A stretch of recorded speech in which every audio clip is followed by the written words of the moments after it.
Olá meus amigos, tudo bem? Tirem as crianças da sala porque vou falar para vocês o seguinte: por que muita criança vai pagar flexão de braço? Por que o sensei bullying do bem faz tanta coisa maluca? Vocês vão começar a entender a partir de agora. Quem quiser também, quem quiser. Tô aqui ajeitando meu notebook porque eu tô com muito som em volta. Mas eu preciso passar algumas informações para vocês. Então, lógico, para quem quiser, a gente costuma falar muito do judô de uma forma muito sistemática, que acaba parecendo religião. Mas vamos entender. Quem sou eu para falar sobre informação? Eu não quero ficar falando sobre currículo, eu quero falar sobre resultados. Eu vou mostrar para vocês alguns resultados. E vou dizer nesse vídeo o porquê dos resultados.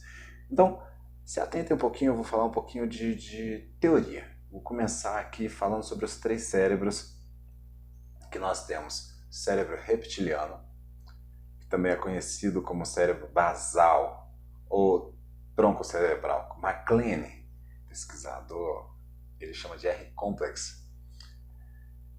Esse cérebro ele é formado apenas pela medula espinhal e pelas porções basais do próprio encéfalo.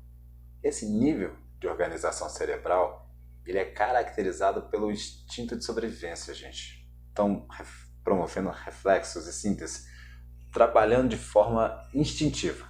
Tá? Esse fenômeno também ocorre em répteis. E aí, por isso o nome reptiliano. O cérebro reptiliano também é responsável pela regulações das funções, as funções primárias, como sede, fome, reproduzir, instintos de uma forma geral. O segundo cérebro é o cérebro límbico, o cérebro emocional, o cérebro dos mamíferos. E eu vou falar sobre ele numa segunda etapa. Vou falar sobre Freud, o id, o ego e o superego, é a criança interior.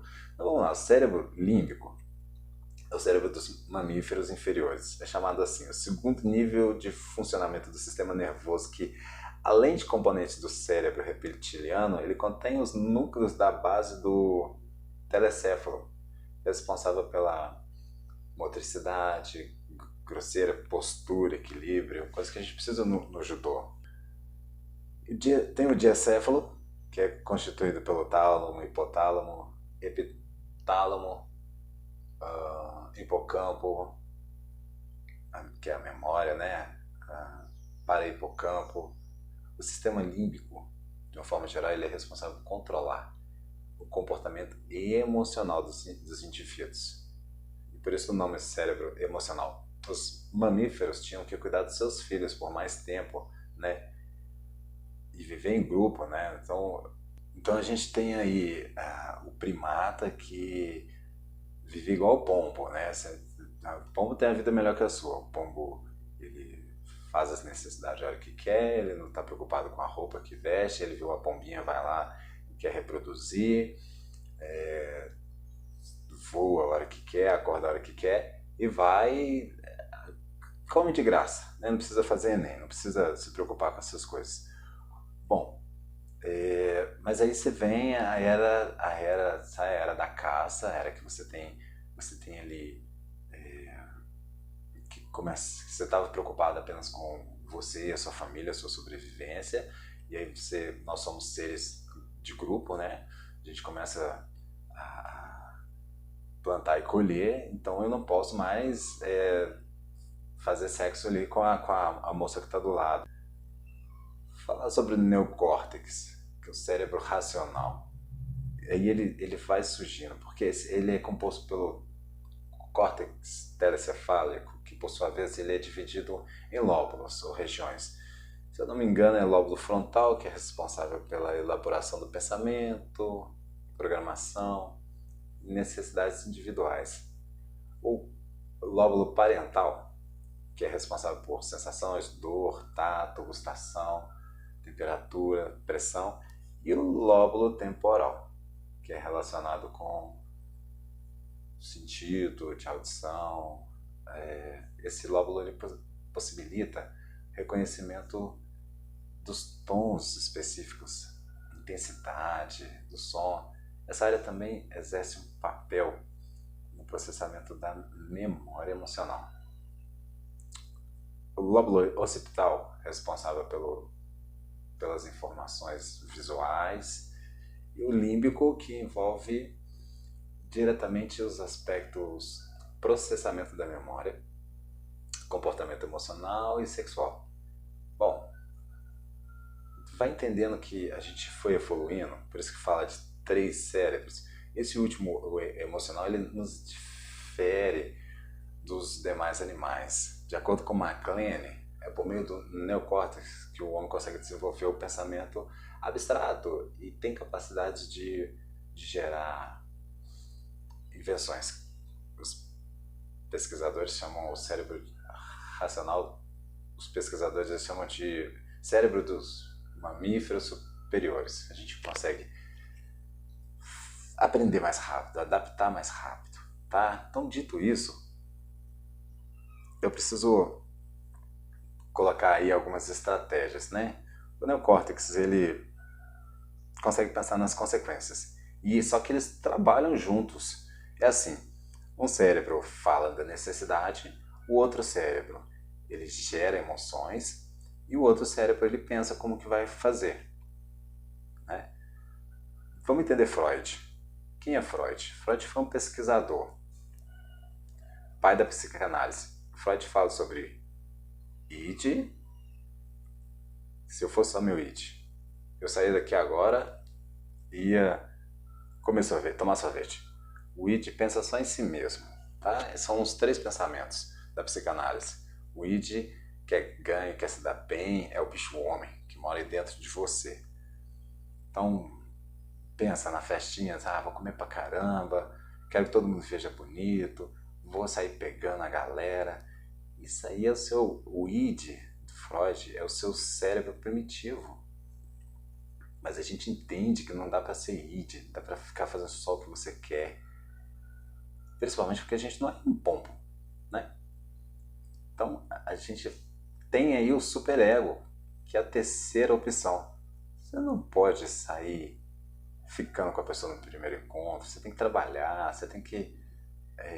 empresta seu brinquedo para o amiguinho, pense nos outros antes de pensar em você. O superego, essa máquina mental que vem da sociedade para controlar o id e fazer com que o id funcione e não seja um bicho. Então, isso é interessante demais. O ego, que é o segundo, ele faz o meio de campo. O que ele faz? Você tá lá na balada, né? Tá no meio dos seus amigos, aí você tá solteiro, aí tem uma gatinha. O id, ele ia bater com o pau na cabeça dela e arrastar ela pro banheiro e ia fazer coisa errada, esperando as leis dos bons costumes. Extremamente errado. Esse é o id. O superego fala o seguinte: cara, para com isso. Não. O ego, né? O ego, ele é o meio de campo.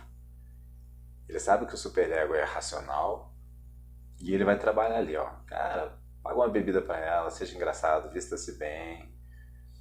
E ele vai fazer um meio de campo para que você possa fazer as suas instinções, que é transar mesmo, reproduzir, né? E aí você não vai ser preso.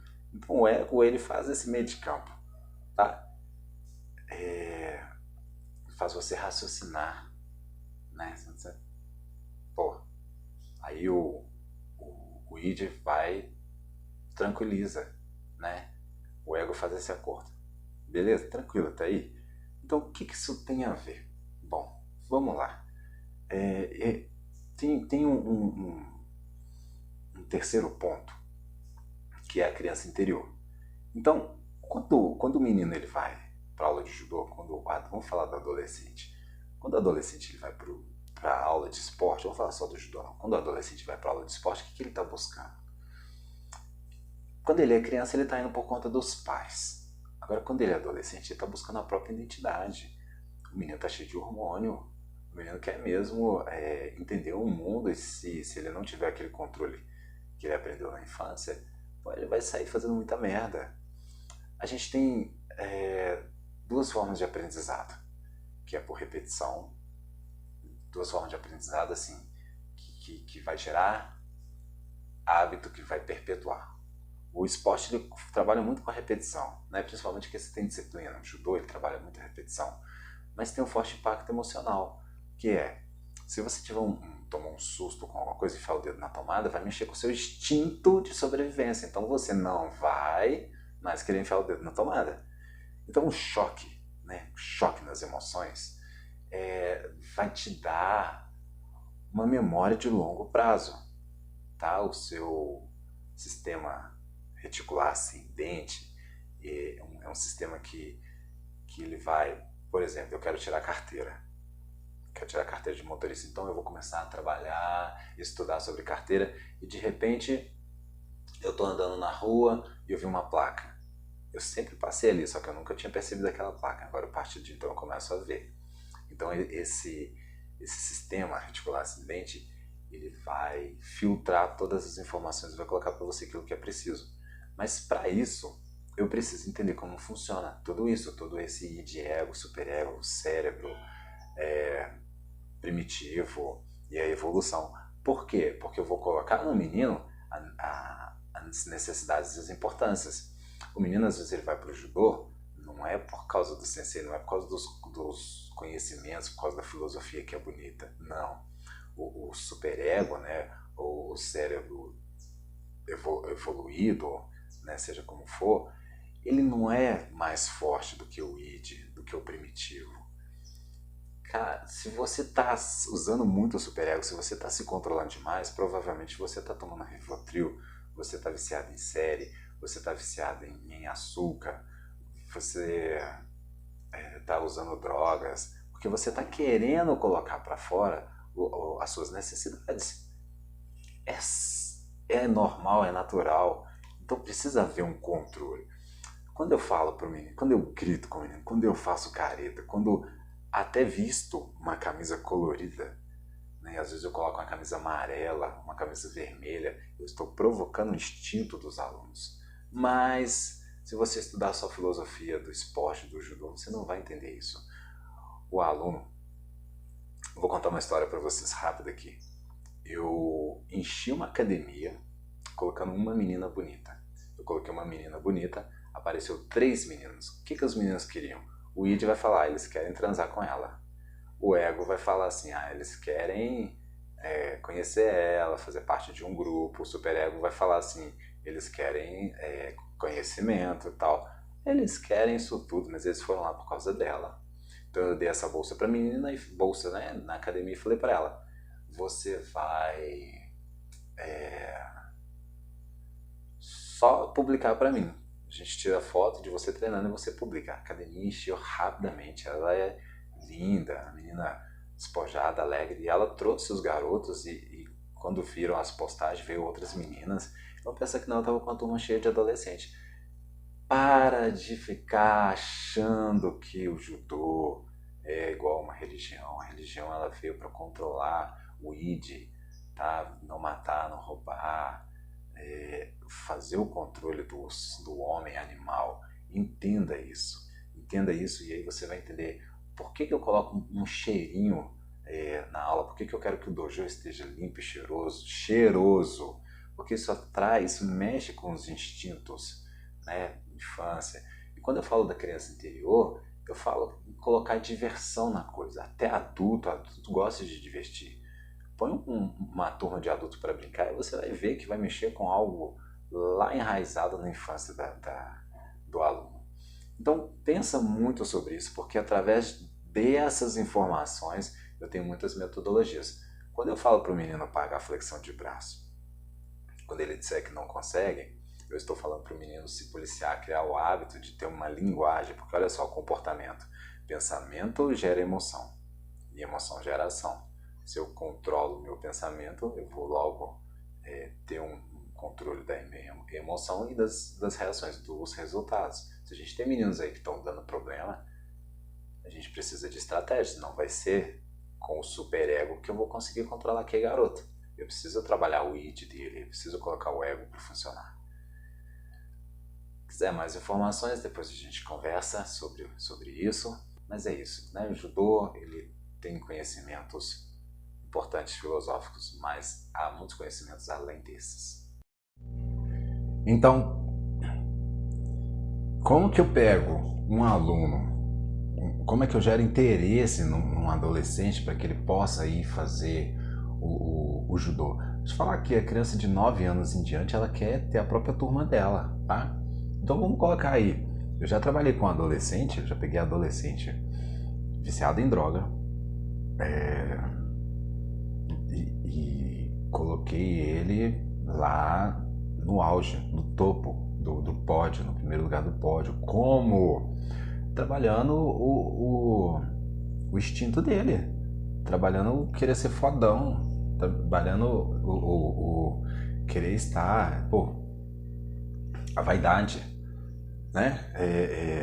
Dele querer tirar uma foto no Instagram e postar. Gente, pensa como que o Instagram usa isso, né? Mas o Instagram, ele tem filtros de fotos e você pensa assim, poxa, mas é muito melhor do que os outros aplicativos, eu fico bonito nessa foto. Mas que te interessa ficar bonito na foto? Para levar boas informações com o Instagram, levar filosofia com o Instagram? Não, para você aparecer, para você não sumir no mapa, para você existir. Isso não é errado, isso não é pecado. Você existir. Antes de você pensar em pecado, alguma coisa assim, entende o seguinte. Vamos falar sobre. Eu não quero tratar sobre religião aqui, mas vamos falar, olha só. O mandamento mais importante para o cristão: amar a Deus sobre todas as coisas e o teu próximo como a ti mesmo. Nem mais, nem menos. Então você tem essa necessidade tanto natural quanto religiosa, quanto divina. Tá? Você tem a necessidade de se cuidar, de se amar. E às vezes você se priva disso. Dá o seu direito pro próximo, ser humilde demais, ficar com a cabeça baixa. Como é que você vai ser campeão? Como é que você vai fazer um campeão se o cara ele é tão humilde a ponto de ser medíocre? Agora pensa o seguinte: quanto mais eu me dedico, quanto mais eu quero ser fodão, quanto mais eu quero crescer e eu mantenho aquele controle da humildade, o ego vai sendo trabalhado, né? Eu cresço, eu sirvo de exemplo para o outro e o outro também cresce. O outro tem que crescer. Na natureza é assim. Na natureza é assim. Existe uma liderança, existe o macho alfa, existe o leão. Você não tem 2 leão alfa na mesma grupo de leões, né? Não tem 2 leões e geralmente é o leão que comanda a parada, não é a mãe do leão, não é a leoa, né? Instintivamente. Mas tá vendo como que a gente está fugindo da natureza? O que isso tem a ver com o judô? Tem a ver que a gente tem que pegar o menino, treinar o menino ali, treinar a menina ali, para que eles possam dar o seu melhor, ser, aí sim, porque se você não fizer isso, o traficante vai fazer com que ele seja fodão. Eu já tive essa oportunidade de escutar um aluno falar assim: ô sensei, você vem pra cá de bicicleta, mas o traficante está ali na porta com um carrão, com 2 mulheres bonitas. O garoto quer ser sexy, o garoto quer ser fodão. E aí eu entendi isso e coloquei os meninos para ser foda mesmo. Fazer o possível para ter o kimono mais bonito, fazer parte de uma equipe poderosa, fazer parte de uma equipe alegre e feliz. Entende isso? Aí você consegue tirar ele no meio O que está acontecendo lá fora no mundo que você está querendo trazer ele para cá? Ele está usando drogas, ele está bebendo, ele não está se cuidando, está vivendo uma vida promíscua, sem... Tá, mas aqui dentro o que tem? Cobrança, só cobrança, treino físico e cansaço, e ele vai ganhar ou não vai ganhar, e talvez ele vai baixar a cabeça, vai ser medíocre para dar oportunidade para o outro. Tá errado, não vai conquistar. O grupo vai ser sempre aquele grupinho, não vai crescer. Para que possa crescer tem que ser atrativo, tem que ser gostoso. Quando eu falei sobre cores, Às vezes eu pego uma camisa amarela e vou por debaixo do judogi, porque o judogi ele é padrão. Mas os meninos percebem instintivamente um detalhe, que as cores fortes, elas mexem com os instintos, o sangue é vermelho. Né? Pensa lá, entra no McDonald's, você vai ver o quanto lá tem cores fortes. Você fica lá pouco tempo, mas você entra lá e o seu cérebro começa a se ativar por causa das cores fortes. Então, entendam o seguinte, para vocês entenderem a minha metodologia de treino. Lógico que eu não vou chegar no treino e vou fazer vou humilhar ninguém. Não tem nada a ver com isso. Mas você vai ver pessoas divertindo, você vai ver pessoas passando raiva, você vai ver pessoas chorando, você vai ver pessoas ansiosas, mas no final você vai ver pessoas tendo resultado. Porque a mudança ela acontece da seguinte forma, ou repetição, o aprendizado, né? Repetição.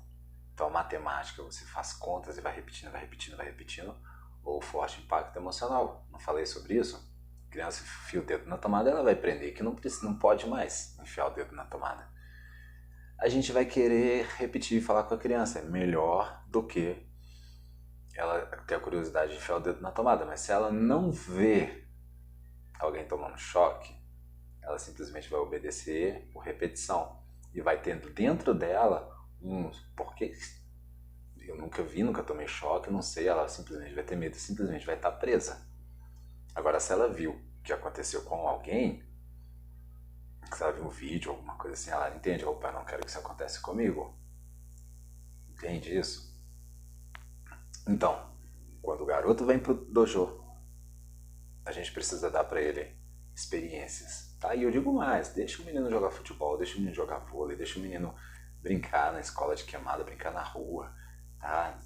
Brincadeira de rua, precisa, tá certo? Ah, mas aí vai perder o rendimento no judô. Não vai criar mais caminhos neurais. É isso que vai acontecer.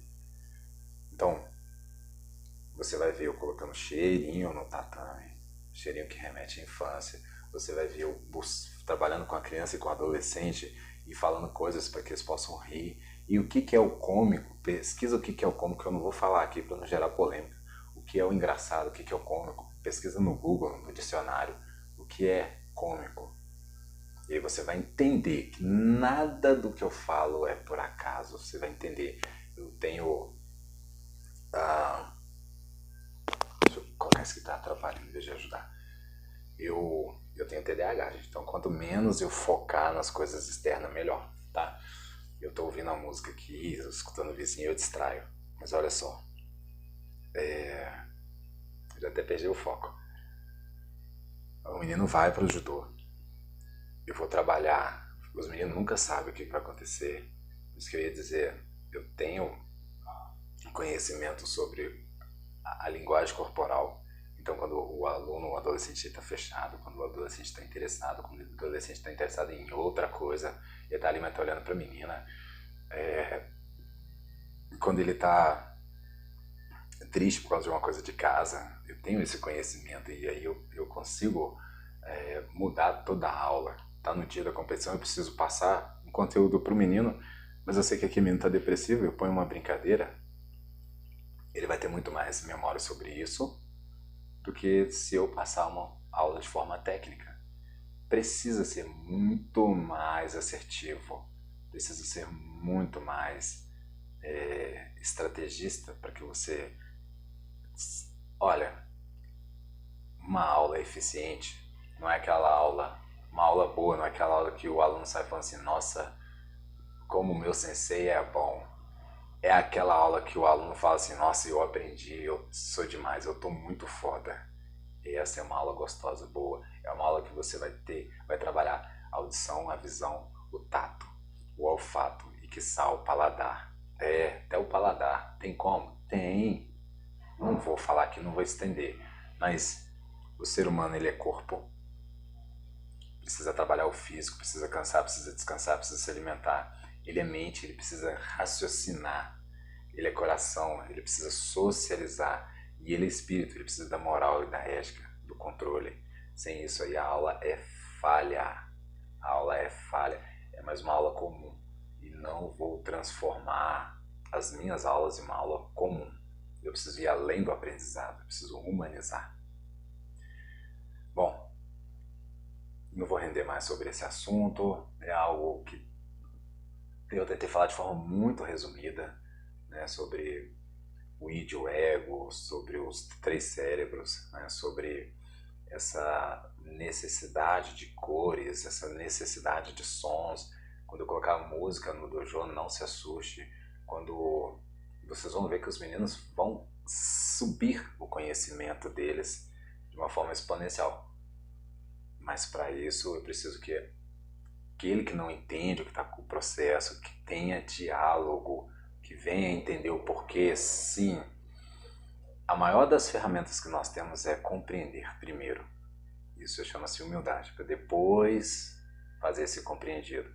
Isso é uma coisa que eu vou ensinar aos meninos. Vou ensinar alguns princípios básicos. E esse aí é um fundamental para a vida social. Primeiro compreender, porque eu já sei o que eu sei.